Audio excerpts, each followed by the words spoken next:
They do look like human souls. Hai Sobat Rama. Wah sorry nih part 2-nya telat. Kemarin gue dikejar-kejar debt collector soalnya. Oke, balik lagi nih sama gue. Siapa lagi kalau bukan Dul. Nah di kesempatan kali ini gue akan menceritakan part 2 yang udah kalian tagih-tagih nih. Film ini berjudul Nymphomaniac Volume 2. Hampir sama sih ceritanya. Jadi menceritakan tentang seorang gadis liar yang memiliki nafsu makan tinggi sejak dia umur 2 tahun. Tapi bedanya di part 2 ini ceritanya dia makin bablas sih. Nah kalau kalian kepo mending cepetan di subscribe deh. Kalau udah silakan dipencet tombol loncengnya. Biar gue gak dikejar-kejar debt collector lagi. Oke deh, daripada banyak ngomong kita langsung aja ya. Gue Dul, selamat menonton.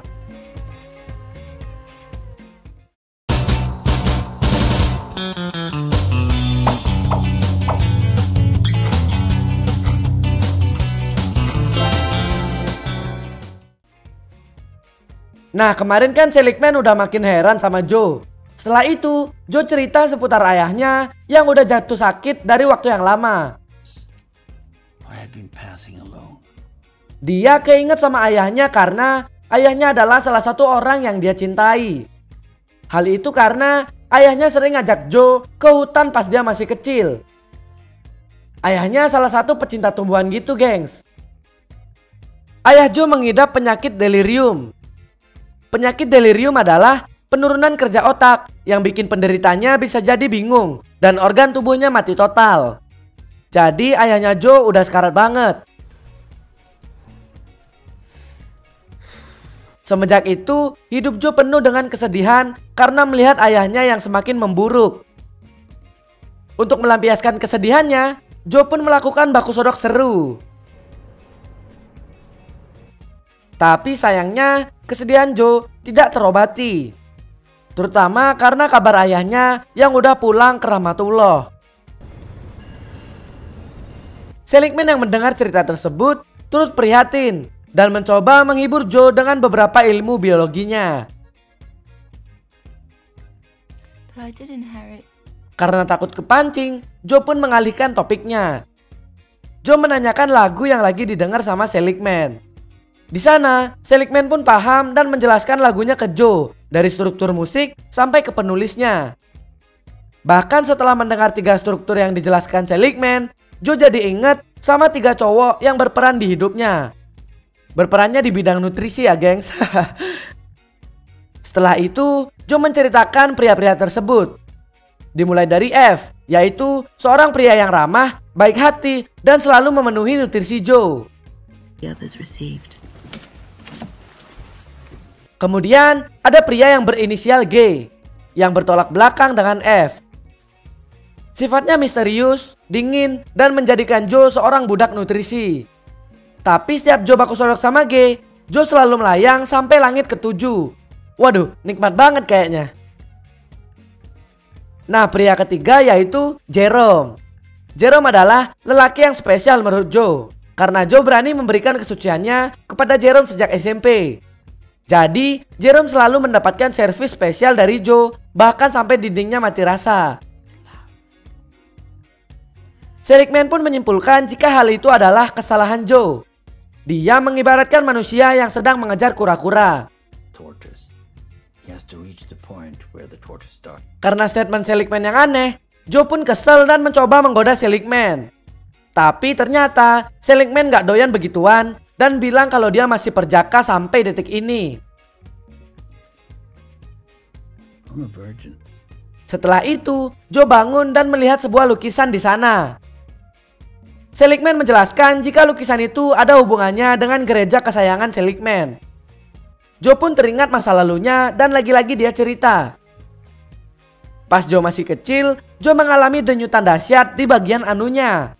Bahkan saking nikmatnya, Joe sampai ngerasa melayang ke udara dan melihat sosok yang dia cintai, yaitu ayahnya.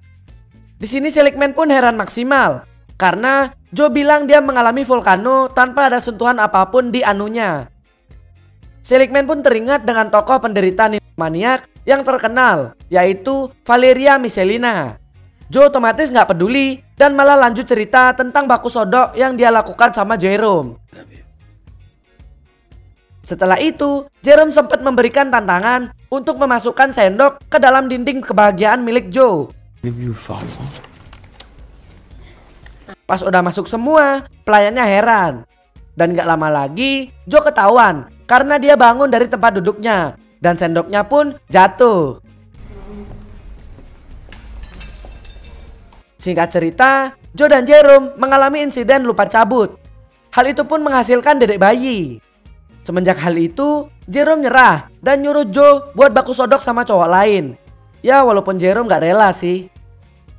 Setelah itu, Joe pun pergi bersama anaknya dan menemukan seorang pria Afrika bertenaga kuda. Dan di sana dia bereksperimen dengan pria tersebut. Setelah mengembalikan anaknya ke rumah, Joe sampai di rumah pria tersebut. Tapi pria tersebut malah ngajak saudaranya buat menghabisi Joe di sana. Pas udah prepare mau baku sodok, dua saudara bertenaga kuda tersebut malah berantem karena posisi yang gak nyaman. Akhirnya Joe kesel dan mutusin buat pergi dari sana. Tumben ya gak dapet jackpot. Singkat cerita, Joe ketemu cowok yang inisialnya K. Dia adalah pelayan wanita yang profesional, tapi di bidang yang agak kasar. Joe pun minta tolong ke K buat memenuhi nutrisinya dengan cara apapun karena udah gak tahan lagi. Setelah itu terjadilah baku sodok berhadiah. Nah setelah kejadian itu, Joe rela ninggalin Jerome dan anaknya di apartemen cuman buat absen sunah rasul sama si K. Jerome pun emosi dan pas Joe pulang ke rumah, dia bilang dia bakal taruh anaknya di panti asuhan. Setelah kejadian itu, Joe pun mulai sadar dia harus ninggalin K. Dan di sini Joe juga hamil lagi. Karena dia nggak mau punya anak lagi, anaknya pun lewat. Bahkan karena nggak dikasih sama dokter, Joe mengeksekusinya sendiri. Ya ampun, kasihan banget. Setelah itu, Joe pun nyeritain kisah selanjutnya. Can't understand a woman's feelings. Joe ketemu dengan seorang debt collector yang tertarik sama dia. Hal itu karena Joe bisa menebak karakter orang dan bisa menagih hutang dengan gampang. This could be or should be capital. Bahkan ada satu kliennya yang diproses oleh Joe adalah seorang pedofil. There's a little boy in shorts. Di sini Joe kasihan karena dia tahu rasanya punya penyakit hasrat. Mendengar kebaikan Joe, si debt collector ngenalin dia sama seorang bocah. For a couple of years, no matter how bad they are, actually, the world. Setelah beberapa pertemuan, akhirnya Joe dan bocah itu jadi teman dekat. Congratulations. Thank you. Joe pun ngajak dia ke tempat klien selanjutnya. Setelah sampai di sana, ternyata klien itu adalah Jerome. Karena Joe nggak mau ketemu Jerome lagi, Joe nyuruh bocah itu nagih hutangnya sendirian ke rumah Jerome. Tapi setelah beberapa hari, Joe khawatir bocah itu kenapa-kenapa. Dia pun nyamperin ke rumah Jerome. Setelah sampai di sana, ternyata bener Jerome sama bocah itu lagi baku sodok asik.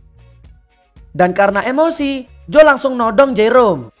Tapi pas Joe mau door, ternyata Joe lupa mengokangnya. Akhirnya Joe yang ditumbuk sama Jerome sampai di depan jalan tadi. Nah itulah alasan kenapa Joe bisa sampai tepar di jalanan seperti di part 1 gengs. Nah buat kalian yang belum tahu, langsung aja ke part 1-nya. Nanti gue kasih di video rekomendasi. I still don't know why the gun didn't work. Sampai sini paham kan? Sebenarnya agak serem juga sih kisahnya, tapi karena seru, jadi ya udah gue bahas. I know about Bond, but I assume it has to be apparent from his books. Of course you're right. I've seen it in... Oke deh kalau gitu, gue Dul pamit dulu ya. Sampai jumpa kembali. Man, your conquest, and mutilating and killing you and billions. Terima kasih telah menonton video ini. Jika kalian ada request film, silahkan tinggalkan di kolom komentar. Jangan lupa untuk subscribe, like, dan share video ini dan nyalakan loncengnya agar kita cepat dapat duit. Salam Trama.